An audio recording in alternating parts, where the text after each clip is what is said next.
Breaking news: Iran's president, Ibrahim Raisi, has called on the Muslim world, all the Muslim communities, to cut ties with Israel based on the situation in Gaza.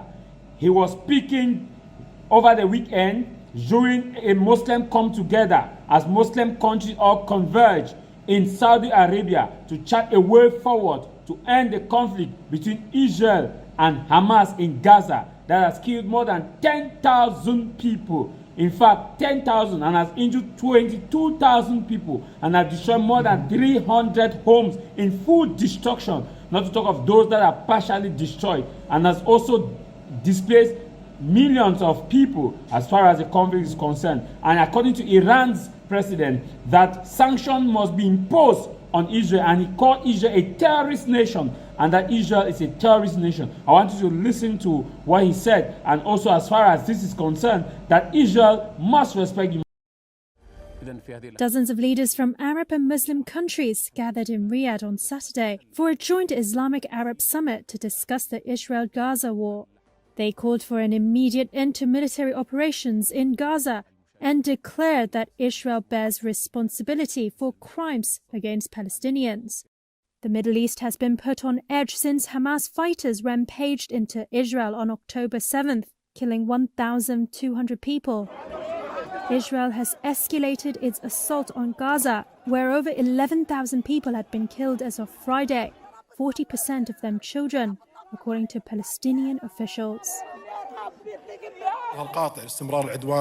Crown Prince Mohammed bin Salman, Saudi Arabia's de facto ruler, hosted the summit as the kingdom has sought to exert its influence to press the United States and Israel for an end to hostilities in Gaza.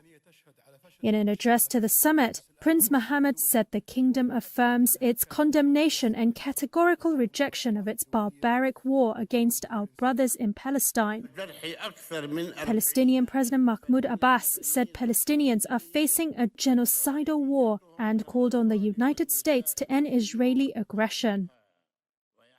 Iranian President Ibrahim Raisi hailed the Palestinian group Hamas for its war against Israel and urged Islamic countries to impose oil and goods sanctions on Israel. Raisi's trip to Saudi Arabia is the first by an Iranian head of state in more than a decade.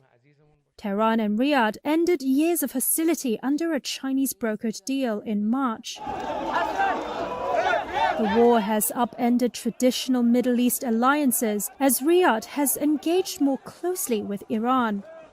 It has pushed back against U.S. pressure to condemn Hamas and put on hold its plans to normalize ties with Israel. Qatar, where several Hamas leaders are based, says it is seeking to mediate the release of Israeli hostages and hopes a humanitarian truce would be reached soon.